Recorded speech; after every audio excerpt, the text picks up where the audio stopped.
Hola, bienvenidos una vez más al Centro de Pensamiento y Caminar Cristiano. Es un gusto que estén con nosotros y esperamos que algunos otros puedan ver el video después.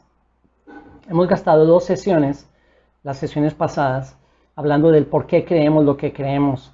Y la invitación para todos fue a buscar y estar seguros de que nosotros lo que creemos es porque lo vemos claramente mostrado en las Escrituras y no por otras razones. En eso gastamos 2 sesiones. Pero para eso necesitamos continuar hablando de lo que queremos iniciar hablando hoy. Y es de cómo mejorar nuestra lectura de la Biblia, cómo mejorar nuestro entendimiento de las Escrituras y también nuestra interpretación. Entonces vamos a gastar tal vez más que una sesión hablando de esto. No podemos cubrir todo lo que quisiéramos cubrir, pero vamos a cubrir algunos de esos aspectos y espero que puedan ayudarnos a todos en mejorar nuestra lectura, nuestro entendimiento y nuestra interpretación de la Escritura, de la Biblia. ¿Cómo mejorar entonces nuestra lectura de la Biblia? ¿Cómo leer la Biblia? Yo creo que lo más importante, y por eso quiero iniciar ahí, es que nosotros tenemos que recordar siempre que aunque la Biblia es un libro, y aquí lo tenemos, 66 libros en un solo libro, por eso se llama Biblia. La palabra Biblia viene de biblioteca, de la misma raíz, y es un conjunto de libros. 66 libros en este libro que es la Biblia. Entonces la Biblia es un libro, pero a la vez ese libro es una persona. Por eso la Biblia es absolutamente única. Eso hace a la Biblia única entre todos los libros del mundo. Este libro es una persona, la persona de Cristo. Y todos sabemos que la Biblia está dividida en el Antiguo y en el Nuevo Testamento. Así que lo que estamos diciendo es que la Biblia es la persona de Cristo tanto en el Antiguo Testamento como en el Nuevo Testamento. Revisemos el Antiguo. ¿Cómo es la Biblia Cristo, la persona de Cristo en el Antiguo Testamento? Si tienen sus Biblias ahí, como espero que ya las tengan, puedan abrirlas o buscar Lucas, el Evangelio de Lucas, en el capítulo 24, y vamos a mirar el versículo 27 de ese capítulo. Entonces, por favor, acuérdense, por tiempo no podemos leer aquí todo el contexto, pero yo necesito y les pido que después podamos revisar el contexto de este capítulo. Pero en el versículo 27, él dice, y comenzando por Moisés, dice el versículo, comenzando por Moisés y continuando con todos los profetas, les explicó lo referente a él, a Cristo, en todas las Escrituras. Jesús está hablando con 2 de sus discípulos, acuérdense, camino a Emaús, y lo que él les dice es que todo Moisés, Antiguo Testamento, la ley, el Pentateuco, la ley y los profetas, todos los libros proféticos hablaban de él. Les explicó lo referente a él en todas esas escrituras. Antiguo Testamento, la persona de Cristo. También en Juan, por favor busquen Juan, el Evangelio de Juan, y vayan al capítulo 5. En el capítulo 5 del Evangelio de Juan, busquemos el versículo 38. Ya Jesús no está hablando con sus discípulos. Vamos a darnos cuenta cuando revisen el contexto que está hablando con gente que conocía mucho de la ley y del Antiguo Testamento. Conocían, estaban informados acerca conocían el Antiguo Testamento. Pero Jesús les dice en el versículo 38, y su palabra, la palabra de Dios, no la tenéis morando en vosotros, porque no creéis en aquel que él envió. Entonces lo que está diciendo es, aunque ustedes sepan y conozcan del Antiguo Testamento, ustedes no tienen la palabra de Dios morando en ustedes, porque ustedes no creen en la persona que él envió, hablando de él mismo, la persona de Cristo.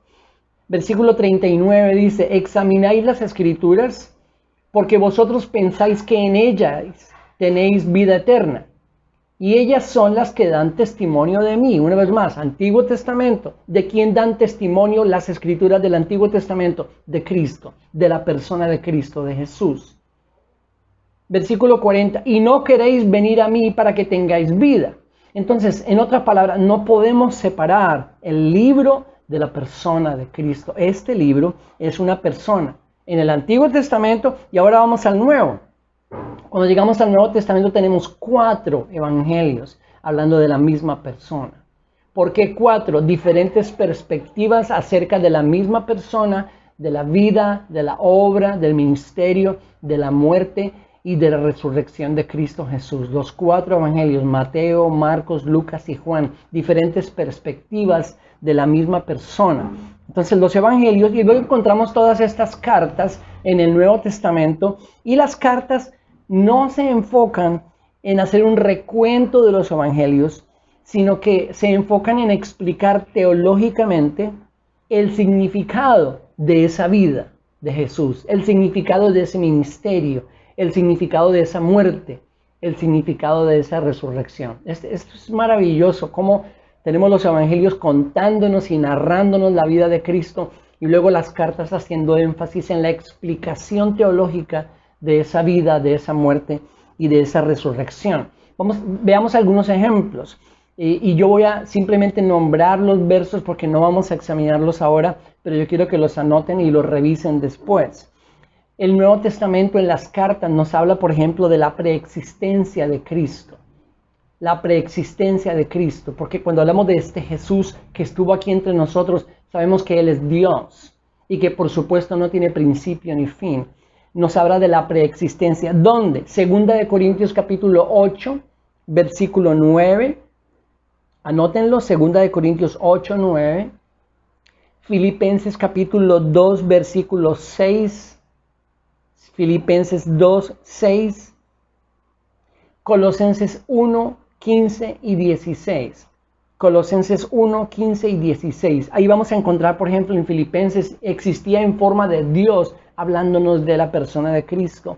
O Colosenses 1, 15, diciéndonos que Él es la imagen del Dios invisible. Todos esos textos del Nuevo Testamento hablándonos de la preexistencia. Pero también nos hablan de su ser, de este ser, Cristo Jesús. Colosenses 1:15 una vez más, Él es la imagen del Dios invisible.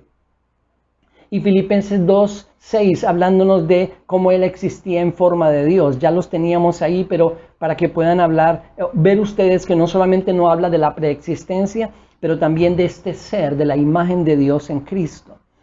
También encontramos en las cartas su papel como Salvador y Redentor de la humanidad. Efesios capítulo 5, versículo 23. Efesios 5, 23. Filipenses 3, 20 y 21.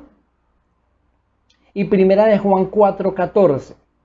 Repito rápidamente, Efesios 5, 23, Filipenses 3, 20 y 21 y Primera de Juan 4, 14. Repito, nos hablan de Cristo Jesús en su papel de Salvador y Redentor de la humanidad. Y esas simplemente son citas, algunas de las muchas que podríamos dar, mostrando cómo todo este Nuevo Testamento es la persona de Cristo, nos habla de Él. Colosenses 1:16 nos muestra a Cristo como creador, porque Él es creador, como dice Colosenses también. Él es llamado Señor en todas estas cartas del Nuevo Testamento. Romanos 10:9. Romanos 10:9. Primera de Corintios 12:3. Primera de Corintios 12:3. Y Filipenses 2:11. Es llamado el Señor. Es llamado el Señor. También es llamado Dios en todo el Nuevo Testamento. Juan 1:1, por supuesto, el verbo que estaba con Dios y era Dios. También en Juan capítulo 20, versículo 28. Juan 20, 28. Romanos capítulo 9, versículo 5. Y Tito capítulo 2, versículo 13. Entonces quería dejarles todas esas citas para que por favor las lean, las examinen, todo pensando en lo siguiente. En este primer punto, no podemos separar este libro de la persona de Cristo. Este libro es la persona de Cristo. Como lo encontramos en el Antiguo Testamento, Él mismo dijo que toda la ley y los profetas del Antiguo Testamento hablaban de Él, daban testimonio de Él. Llegamos al Nuevo Testamento y nos encontramos 4 evangelios hablando de su vida, de su ministerio, muerte y resurrección. Y luego todas estas cartas hablándonos y explicándonos teológicamente su vida, su muerte y su resurrección. No podemos separar este libro de la persona de Cristo. Porque yo quería comenzar ahí. Para mí hay una gran diferencia en cómo nos acercamos nosotros a la Biblia. Si realmente nosotros creemos y pensamos que esta es la persona de Cristo, a que si no lo creemos. O equivocadamente tratamos de separar el libro de la persona de Cristo. Para mí hace una gran diferencia y yo espero que para ti también. Y que pensando en este acercamiento de ver este libro como la persona, podamos sentarnos con esta persona muy a menudo, como vamos a ver, para inquirir e indagar más y más acerca de él. En segundo lugar, la Biblia es un libro espiritual. Con esto quiero decir que la Biblia es diferente a cualquier otro libro que podamos encontrar en el mundo a través de toda la historia. La Biblia es un libro espiritual con vida en sí misma. Ella misma nos dice que es viva y yo quería que miráramos en Juan, ahí mismo donde estamos, pero pasen al capítulo 6.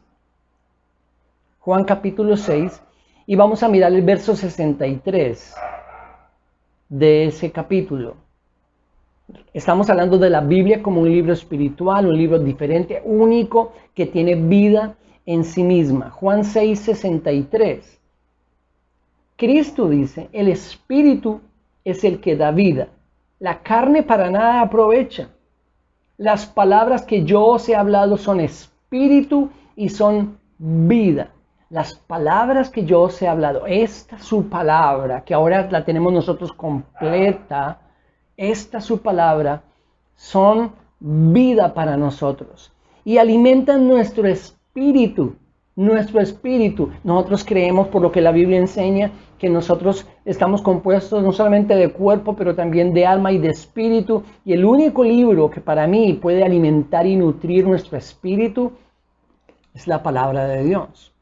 Es la Biblia. Podemos leer cualquier otra cantidad de libros de cualquier tema que tú quieras, por buenos, interesantes o que nos gusten mucho, lo que sea. No van a alimentar nuestro espíritu. El único que puede alimentar nuestro espíritu, porque es palabra espiritual y palabra de vida, es la Biblia, el contenido que encontramos aquí.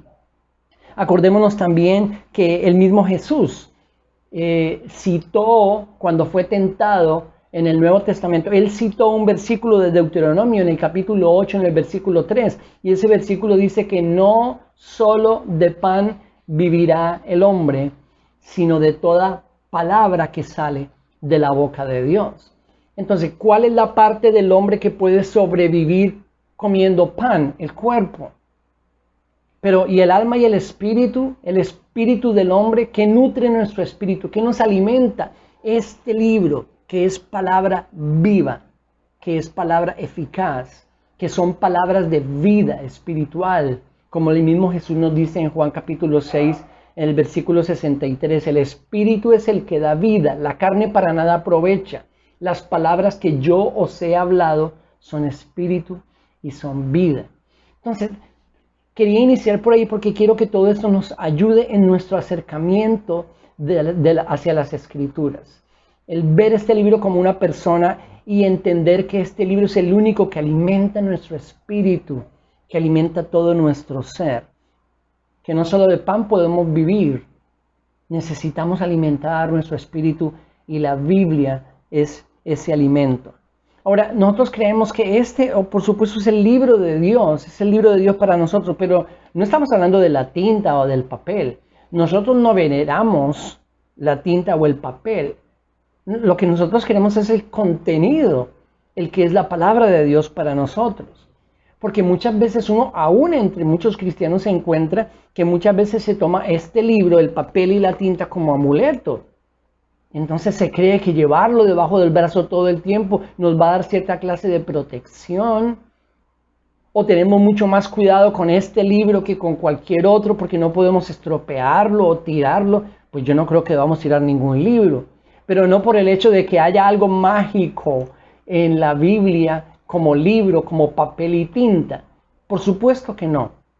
También creo que muchos de ustedes saben que es muy común encontrar en las casas de muchos la Biblia abierta en el Salmo 90 o en otras partes para protección y cuidado. Y muchas veces cuando se entran los ladrones a las casas, lo primero que se llevan es esa Biblia que está bien bonita sobre ese pedestal. Entonces creemos en el contenido como la palabra de Dios, pero no en la tinta y el papel. Este es papel y es tinta, y hoy en día pues la tenemos en otros formatos, como en una tableta como yo la tengo acá, o en los teléfonos, que es donde muchos la tenemos también hoy en día. Entonces voy a hacer un pequeño resumen. Estamos hablando de cómo poder mejorar nuestra lectura de la Biblia. Y antes de entrar a hablar de nuestra lectura diaria o la disciplina o todo esto que nos ayuda, yo creo que hay razones que son mucho más importantes, mucho más elevadas, que nos ayudan en la lectura de este libro. Es cuán enamorados estamos del libro. Y el acercamiento de ver este libro como una persona creo que nos puede ayudar mucho, y también de verlo como el alimento espiritual que necesitamos cada día. En tercer lugar, la lectura de la Biblia, y aquí sentamos más a la parte práctica del asunto, la lectura de la Biblia es una maratón donde todos los que corren o los que corremos ganamos. Entonces, ¿por qué la ilustración? Porque, ¿qué es lo contrario a la maratón? Los 100 metros. ¿Qué pasa con los 100 metros? Que el que más rápido corra y llegue a la meta, gana. Esos son los 100 metros. La lectura de la Biblia no son los 100 metros, pero muchas veces se ha enseñado así, que mientras más corramos, más obtenemos. Si corremos más rápido que cualquiera, ganamos. Si leemos la mayor cantidad de capítulos al día, ganamos. No, esa no es la lectura de la Biblia. Y yo creo que eso no ha ayudado muchas veces a que nosotros tengamos una buena lectura de las Escrituras. La lectura de la Biblia es una maratón donde no el primero que llega gana, sino que todos los que corremos esa maratón ganamos. Pero no vamos acelerados ni de afán, ni estamos compitiendo unos con otros a ver quién lee más. Y muchas veces eso se ha visto entre nosotros los cristianos, a ver quién corre más. Ahí aparece algo que creo que todos conocemos, o la gran mayoría de nosotros, y son los planes de lectura bíblica. Y yo quería hablar un poquito yo creo que hay ventajas en esos planes. A mí no me gustan mucho, pero creo que hay ventajas, pero también hay grandes desventajas en esos planes. Porque muchas veces el plan viene diseñado para que leamos toda la Biblia en un año. Y eso se volvió como en una norma entre muchos cristianos. Leer la Biblia en un año era la meta. En primer lugar, yo no sé de dónde sacamos eso, porque la Biblia no lo dice, que tengamos que leerla todos los años completa. En primer lugar, no lo dice. En segundo lugar, para leer toda la Biblia en un año, muchas veces hay que leer más de 10 capítulos cada día. Y está demostrado también por estudios que se han hecho, encuestas que se han hecho, que un buen número de personas, cuando se adhieren a esos planes, comienzan muy bien, pero ya en febrero están quedados. Y cuando nos quedamos en 1 o 2 semanas, entonces ya nosotros renunciamos al plan. Y cuando renunciamos al plan, casi que renunciamos a la lectura habitual de la Biblia durante todo el año. Déjame colocar otra ilustración. Para mí, ese encajonarnos dentro de ese plan de leer la Biblia en un año, muchas veces es como si nos dijeran, bueno, vamos a irnos en un avión y vamos a visitar muchísimos diferentes lugares del mundo. Y entonces estamos muy emocionados, qué bueno, vamos a ir a visitar muchos diferentes lugares del mundo. Y nos subimos al avión y arranca el avión y comienza a recorrer muchos lugares y nos dicen, allá abajo está tal lugar, allá abajo está tal otro. Y luego nosotros preguntamos, pero ¿cómo así? ¿No vamos a descender? No, es desde acá que vamos a verlos todos. Más o menos así. Yo realmente no estaría muy interesado en un viaje así. Yo quisiera ir y detenerme en cada lugar y poder mirar y explorar y conocer la belleza del lugar, y es lo mismo con las Escrituras. Muchas veces por la carrera de los 100 metros, de leer acelerados, pasamos por esos capítulos y por esos libros y por esas partes de la Escritura y no nos queda mucho, porque no podemos detenernos a meditar y a contemplar la hermosura del contenido de las Escrituras. Entonces, la lectura de la Biblia es una maratón donde todos los que corren son ganadores. Entonces, los planes de lectura bíblica, yo les veo esas desventajas de que a veces nos encajonan y nos meten como en esa carrera de tener que leer toda la Biblia en un año. No tenemos que leer toda la Biblia en un año. Yo considero que es mucho mejor que nosotros leamos más despacio, pero podamos dedicarnos mucho más a indagar, a pensar, a meditar en lo que leemos, aunque no sean 10 capítulos, aunque sea uno. En mi experiencia, muchas veces leemos con Connie o solos por aparte un capítulo y en un versículo ya tenemos que detenernos y todo el día estamos pensando en ese versículo que nos está alimentando, estamos pensando una y otra vez, una y otra vez. Entonces yo no quiero decirte que tienes que leer 1 o 2 o 3, no. Cada uno tiene que decidir eso. Yo no creo que ninguna fórmula automática o exclusiva funcione. Creo que cada uno tiene que encontrar cuál va a ser su lectura diaria de las Escrituras. Pero lo que sí no creo es que debamos dejarnos meter en esos encajonamientos de esos planes donde nos dicen, tiene que leer en tal tiempo, tanto en tal tiempo. Por otro lado, creo que en lo que sí ayuda a un plan de lectura es en la disciplina que necesitamos, porque la lectura de la Biblia sí necesitamos hacerla consistentemente. Entonces, si nos vamos a un extremo de meternos en esos encajonamientos, leer todos esos capítulos, de pronto no podemos irnos al otro extremo y es que vamos dejando de leer y pasan las semanas y nosotros no hemos leído y pasan los meses y es muy poca la lectura que tenemos y pasan los años y todavía estamos absolutamente desnutridos en cuanto a nuestra lectura de la Biblia. Ese es otro problema serio, porque la Biblia dice muy claramente que la palabra de Dios en Colosenses dice que tiene que morar en abundancia en nosotros. Y yo creo que la única forma en que la palabra de Dios llegue a morar en abundancia en nosotros es cuando nosotros somos consistentes en leer las Escrituras. Necesitamos leerla cada día. Yo creo que es lo mejor. Yo creo que pues si podemos disciplinarnos a leer la Biblia cada día, eso nos puede ayudar muchísimo a ser disciplinados en la lectura. Pero eso sí, que no vayamos a salir con algunos cuentos que yo he escuchado de gente que cree cuando algo les va mal, dice, ay, eso fue porque no leí la Biblia hoy. Eso no tiene nada que ver. Eso es más bien parte de nuestra cultura de agüeros y de animismo. No tiene nada que ver con la realidad de la lectura de la Biblia. Pero que sí necesitamos leerla, por supuesto. Ser consistentes, por supuesto. Y si esos planes de lectura nos van a ayudar a disciplinarnos, pues entonces esa sí es una gran ventaja.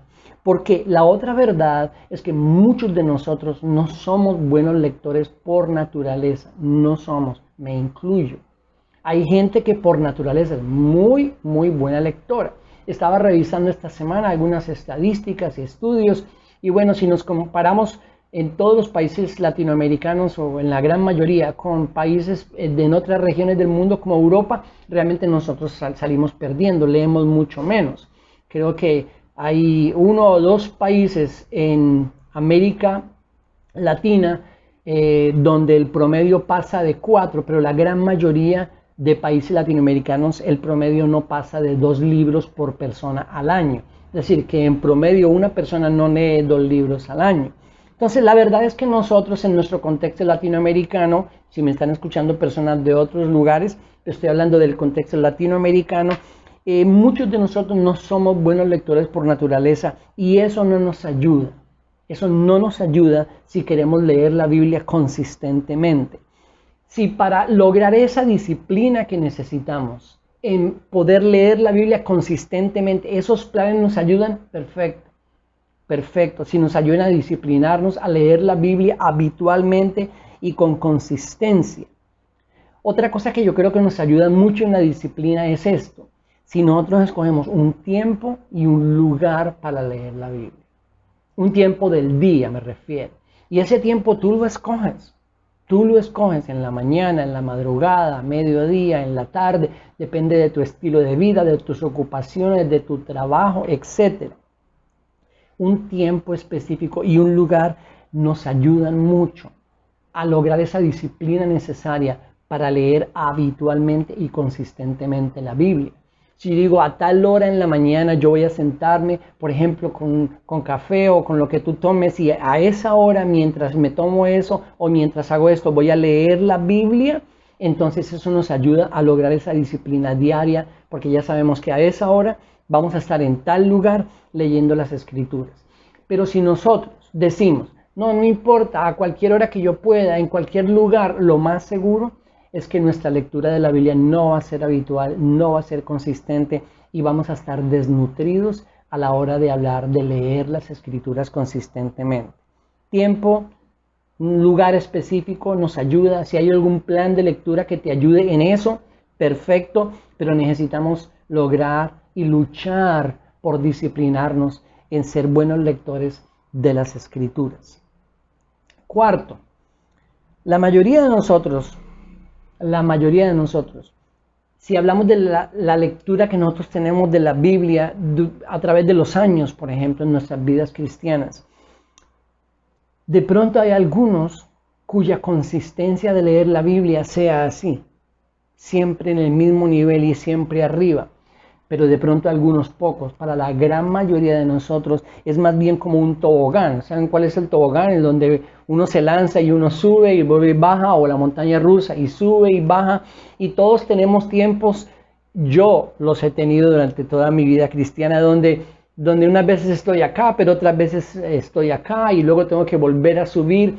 Y más para todos nosotros, o para muchos de nosotros, va a ser como un tobogán de subidas y bajadas en la lectura de la Biblia. ¿Qué tenemos que hacer? Tenemos que aprovechar esos tiempos cuando estamos muy animados y estamos juiciosos y disciplinados leyendo las Escrituras, y aprovechemos esos tiempos, saquemos la mayor cantidad de provecho que tenemos en el estudiar y en leer y en meditar y en indagar y en sacarle jugo a las Escrituras sin carreras, sin afanes, meditando en lo que leemos, aprendiendo de lo que leemos.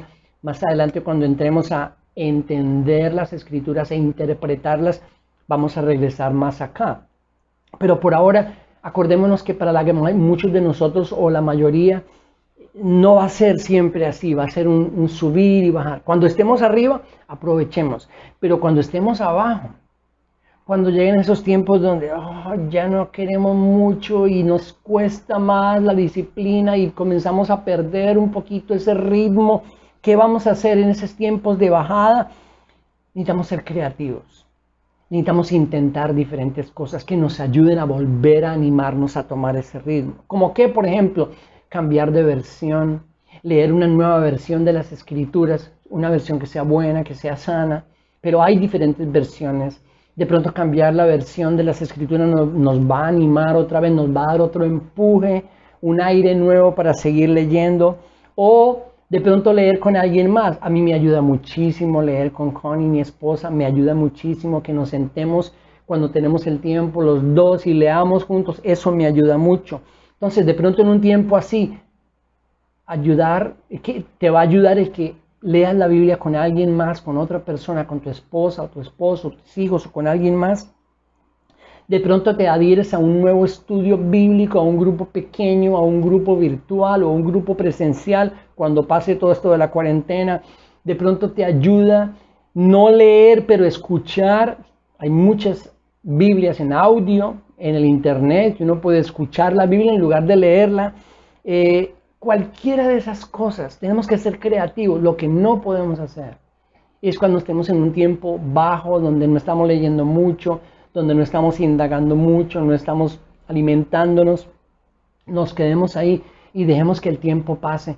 Lo peor que podemos hacer, vamos a perder muchísimo de lo que podríamos estar ganando, porque necesitamos una lectura consistente de la vida. Sé creativo, cualquiera de esas cosas u otras cosas que Dios te dé, sé creativo para animarte una vez más al estudio de las Escrituras.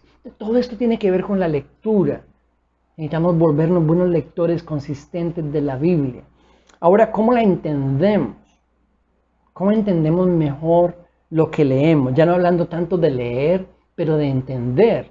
Entonces, volvemos al punto, ¿no? Muchas veces, si nos metemos en esas carreras desenfrenadas de leer tantos y tantos capítulos como si fuéramos en los 100 metros de la lectura bíblica, eso no nos ayuda, porque leemos y leemos y leemos, no entendemos, pero igual tenemos que correr. Por eso yo estoy en contra de esas carreras. ¿Cómo entender mejor la Biblia? Necesitamos la intervención directa del Espíritu de Dios para ayudarnos en ese proceso de entender lo que nosotros leemos.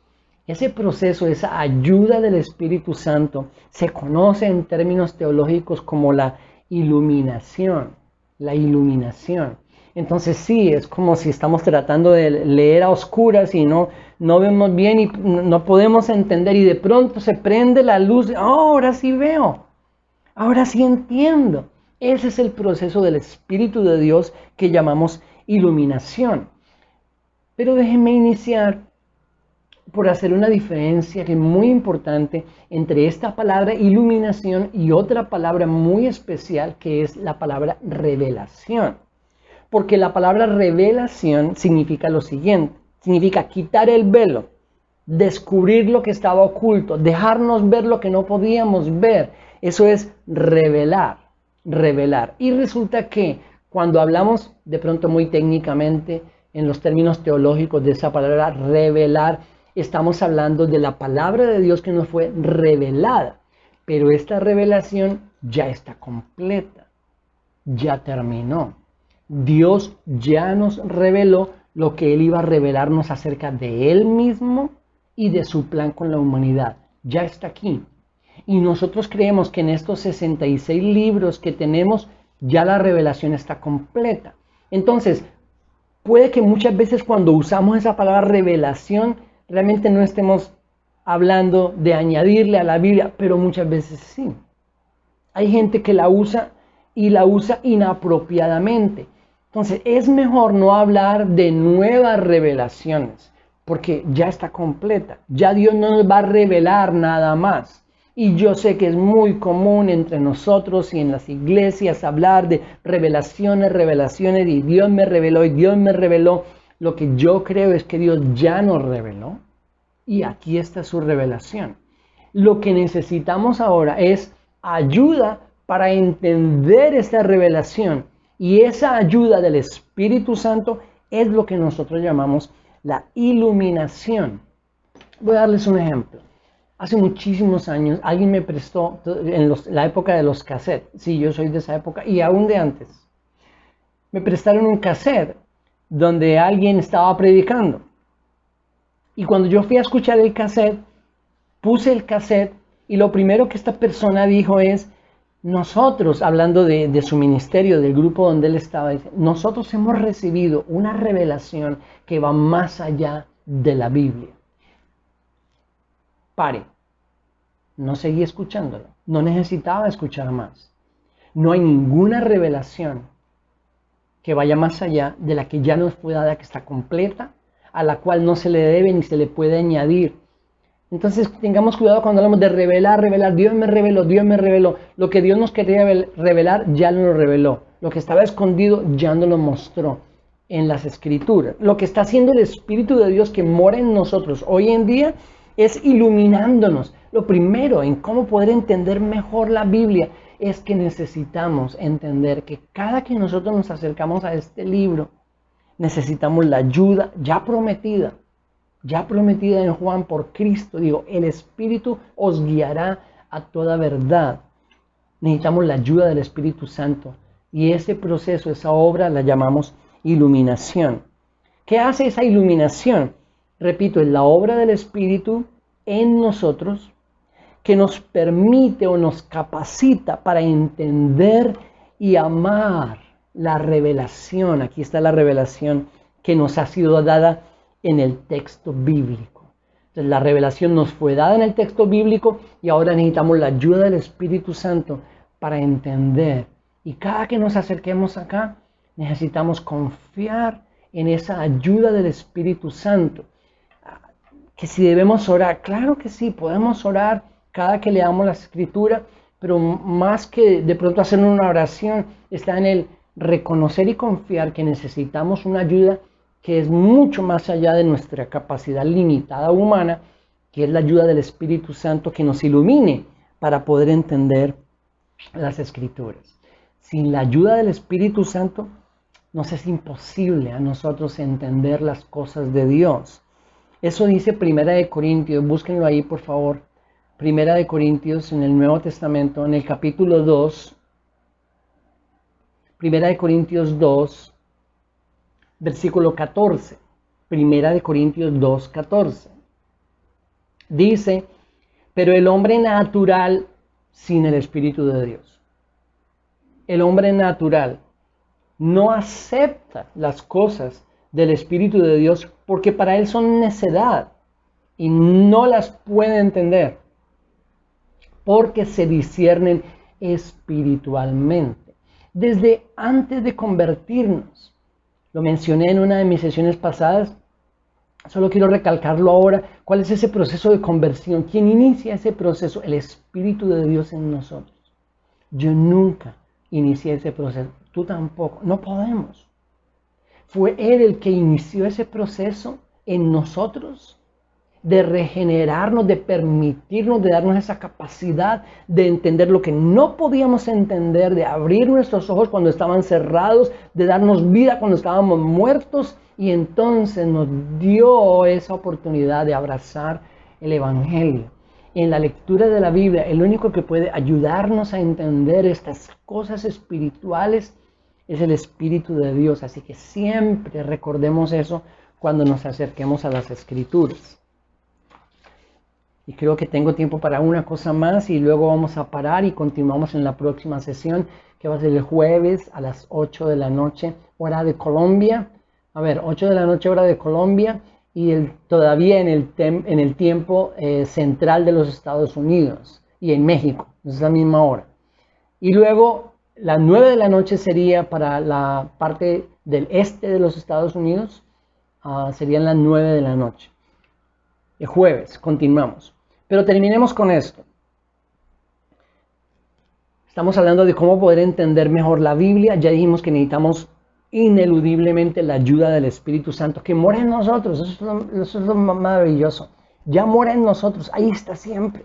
No tenemos que llamarlo, no tenemos que decir, ¿será que puede venir a esta hora? No, está en nosotros si somos creyentes, si estamos en Cristo. ¿Es la Biblia entendible? ¿Se puede entender la Biblia? Dice, ¿por qué hago yo esa pregunta? Porque la Iglesia Católica por muchísimos años enseñó que era imposible entender la Biblia y por eso apartaba a la gente de la lectura de las Escrituras. Y luego dijimos también en una sesión pasada que a veces nosotros en el contexto cristiano y evangélico tampoco hemos hecho un buen trabajo, en ese sentido, porque hemos dicho, no, sí, léanla, pero si no entienden no hay problema. No, sí hay problema porque la Biblia, todos nosotros, por cuanto somos llenos del Espíritu Santo, podemos entenderla. Ahora, obviamente, no todos vamos a entenderla igual, no todos vamos a estar en el mismo nivel de entendimiento. La Biblia dice que Dios ha provisto para nosotros maestros, entonces hay un don de enseñanza. No todos estamos en el mismo nivel ni vamos a estar, pero que todos podemos entenderla. Si somos llenos del Espíritu Santo, sí. Por supuesto que sí. Que todos podemos interpretarla de cierto modo. Si somos llenos del Espíritu Santo, sí. Y es ese mi deseo de cambiar ese acercamiento que tenemos a las Escrituras. La mayor parte de la Biblia es entendible. No toda. Hay cosas en las Escrituras que son complicadas de entender y yo creo personalmente que hay algunas cosas en la Biblia que no nos es dado a entender. No nos es dado a entender. Entonces lo que no entendemos lo dejamos ahí. Lo que entendemos nos nutrimos con eso y enseñamos a otros. Pero lo que sí podemos decir es que en esa parte entendible de las Escrituras, que yo creo que es la mayor parte, la Biblia es muy clara y todos podemos entender lo que es necesario para la salvación. Sí, a veces nosotros discutimos y argumentamos sobre cosas que realmente no tienen mucha importancia. Pero en lo fundamental, en lo que tiene que ver con la salvación de la humanidad, la salvación de las personas, la Biblia es absolutamente clara y entendible para todos. ¿Dónde está eso? Busquen por favor Segunda de Timoteo.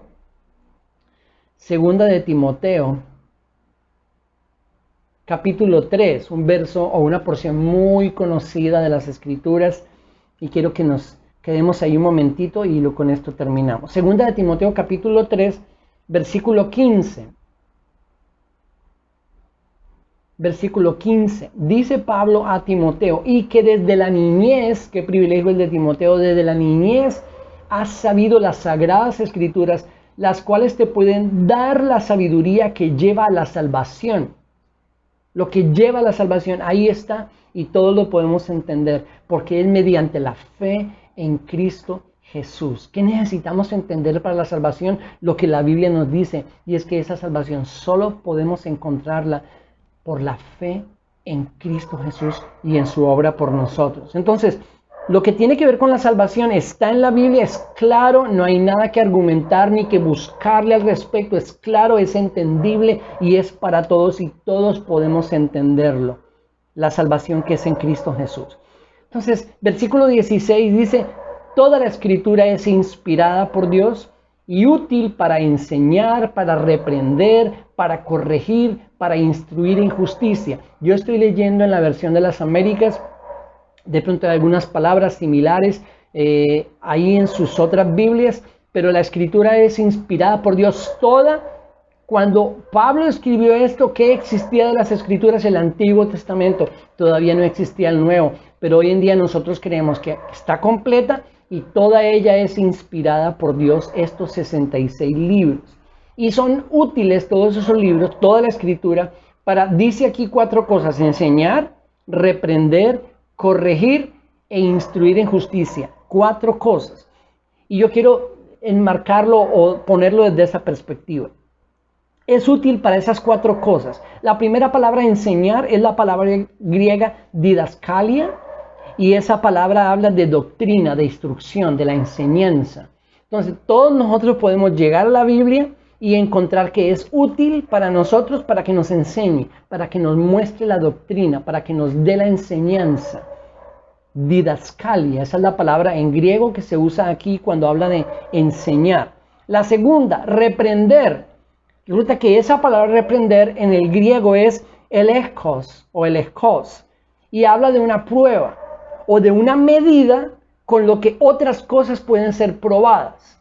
Entonces, si hablamos de una tabla de medir donde si queremos saber si alcanza la medida o no, todo lo llevamos a esa medida, a esa matriz, a esa medida, y ahí medimos las cosas. Esta palabra de Dios es donde nosotros podemos probar cualquier cosa que nosotros escuchemos. Que Dios dijo, que Dios dice, que Dios enseña, que Dios tal cosa, que Dios todo lo que tenemos que traer acá y decir, aquí lo probamos. Entonces, en nuestras versiones aparece que es útil para reprender. Esa palabra realmente habla de una prueba y que esta es la medida. A través de todas las demás cosas pueden ser medidas aquí. Cualquier cosa que escuchemos, cualquier mensaje, lo que yo estoy diciendo hoy, tienen que llevarlo aquí y probarlo con las escrituras para ver si da la medida o no, si está de acuerdo con lo que la Biblia enseña o no. Útil para enseñar, para probar. Luego dice para corregir, la palabra griega que se usa ahí en el versículo 16 y que aparece en nuestras Biblias como corregir, epanortosis, habla de reformar, de restaurar a la posición correcta. Entonces, si algo estaba boca abajo, es restaurado a estar boca arriba, a la posición correcta, corregir. Y la última, instruir en justicia, la palabra griega paideia, que es entrenar. Y entonces, sin gastar mucho tiempo, que podría gastar muchísimo tiempo en esto, yo creo que todos nosotros, cada día cuando nos acercamos a las escrituras, debemos poner en práctica esas 4 palabras. ¿Cómo? Llegamos a la Biblia a que nos enseñe. Y resulta que cuando llegamos a la Biblia y comienza a enseñarnos, nos damos cuenta de que nosotros no damos la medida. No damos la medida de lo que la Biblia nos dice que debemos ser o hacer. No damos la medida.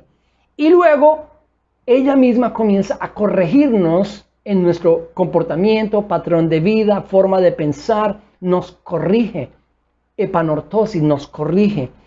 Y por último, estas escrituras, como vimos cuando estudiamos Juan 8:32, nos entrenan, nos instruyen, nos entrenan para aprender a caminar en la verdad de Dios. Yo estaba viviendo así, llegué a la palabra de Dios, vi que esta medida yo no la daba porque estaba haciendo lo contrario y entonces comienza a corregirme. ¿Cómo me corrige? Me instruye, me entrena.